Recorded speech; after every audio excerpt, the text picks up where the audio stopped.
दोस्तों, रात के घने अंधेरे में एक सुनसान रेलवे स्टेशन था और अजीब सा रहस्यमयी सन्नाटा फैला हुआ था।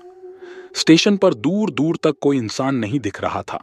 केवल एक अधजली लालटेन की धीमी रोशनी अंधकार से लड़ने की कोशिश कर रही थी। रात के 2 बज रहे थे और आखिरी ट्रेन स्टेशन से कब निकल गई, ये किसी को याद भी नहीं था। स्टेशन मास्टर की कुटिया में बेतरतीब ढंग से रखी चीजें उसकी गैर मौजूदगी का सबूत थीं। स्टेशन के प्लेटफार्म पर खड़ा एकमात्र ट्रैक ड्राइवर राजीव अपने काम में तल्लीन था। उसकी ड्यूटी थी कि रात की ट्रेन को सही दिशा में भेजे, पर आज कुछ अजीब था। ट्रैक पर खड़े होकर उसे ऐसा लग रहा था जैसे कोई उसे देख रहा हो, लेकिन जब वह मुड़ा तो चारों ओर घना अंधेरा और खालीपन था। राजीव का दिल तेजी से धड़कने लगा। वह जानता था कि स्टेशन पर इस वक्त कोई नहीं होना चाहिए, फिर भी उसके कानों में किसी के चलने की आवाज साफ सुनाई दी। वह सोच रहा था कि क्या उसे वहम हो रहा है। कुछ ही देर में उसने खुद को शांत किया और काम पर ध्यान देने की कोशिश की, लेकिन उसकी बेचैनी बढ़ती जा रही थी।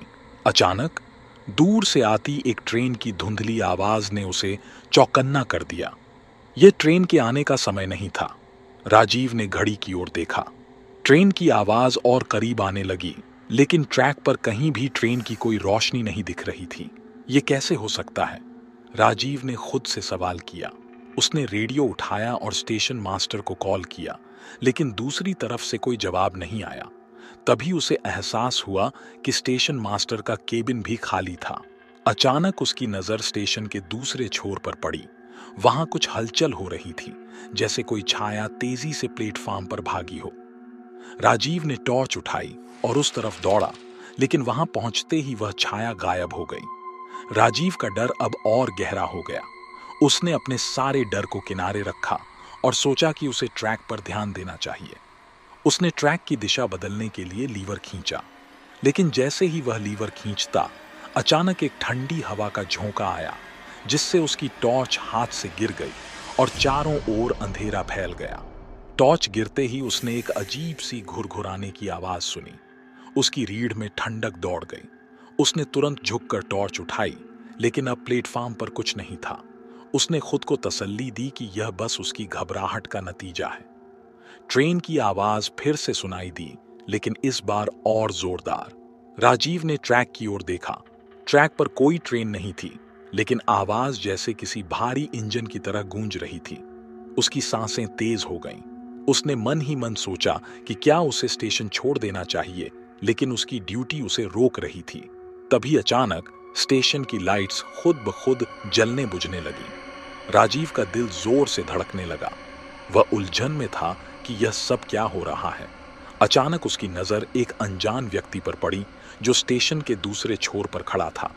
उस व्यक्ति ने अपना चेहरा घने कोट की कॉलर में छिपा रखा था और उसकी आंखों में अजीब सी चमक थी। तुम कौन हो? राजीव ने कांपती आवाज में पूछा, लेकिन उस आदमी ने कोई जवाब नहीं दिया। वह धीरे धीरे ट्रैक की ओर बढ़ने लगा। राजीव ने पीछे हटना शुरू किया। तभी वह आदमी अचानक गायब हो गया, जैसे धुआं हो। राजीव की घबराहट अब चरम पर थी। तभी एक और घटना घटी। राजीव ने देखा कि स्टेशन के पास वाले जंगल से धुआं उठ रहा है। वह ट्रेन जो कभी आनी चाहिए थी, उसकी आवाज और तेज हो गई थी, लेकिन अब ट्रैक पर कोई ट्रेन नहीं थी। तभी एक चीखने की आवाज सुनाई दी, जो राजीव के खून को जमा देने वाली थी। अचानक रेडियो से आवाज आई, राजीव, ट्रेन आ चुकी है, सावधान रहो। वह आवाज स्टेशन मास्टर की थी, लेकिन उसकी आवाज में कुछ अजीब था, जैसे वह किसी और ही दुनिया से बोल रहा हो। राजीव का दिल तेजी से धड़कने लगा। उसने रेडियो उठाया और पूछा, स्टेशन मास्टर, आप कहां हैं? लेकिन कोई जवाब नहीं मिला। ट्रैक के दूसरी ओर अचानक रोशनी चमकी और एक ट्रेन की झलक दिखाई दी, लेकिन यह कोई साधारण ट्रेन नहीं थी। उसकी खिड़कियों से लाल रोशनी निकल रही थी और उसमें बैठे लोग धुंधले दिख रहे थे, जैसे वे इस दुनिया के नहीं थे। राजीव को समझ नहीं आया कि क्या करे। ट्रेन धीरे धीरे पास आ रही थी और उसकी आवाज कान फाड़ू होती जा रही थी। जैसे ही ट्रेन स्टेशन के पास आई, राजीव ने देखा कि उसमें बैठे लोग उसे देख रहे थे। उनकी आंखें अजीब तरीके से चमक रही थीं। वह जम गया। उसके पैर जैसे जमीन में ढंस गए हों और फिर ट्रेन अचानक गायब हो गई। राजीव के चारों ओर सन्नाटा छा गया। ट्रेन की आवाजें बंद हो चुकी थीं। सब कुछ सामान्य लगने लगा, लेकिन तभी उसके पैरों के नीचे से ट्रैक की हल्की सी गड़गड़ाहट महसूस हुई। क्या यह एक नई ट्रेन थी या फिर वही ट्रेन लौट रही थी? इसी सवाल के साथ क्या राजीव इस भयानक अनुभव से बाहर निकल पाएगा? वह अजीब ट्रेन आखिर कहां से आई थी और वह अनजान आदमी कौन था? इन सवालों के जवाब जानने के लिए दर्शक अगले एपिसोड का इंतजार करेंगे, क्योंकि अब राजीव की रात और भी डरावनी होने वाली थी।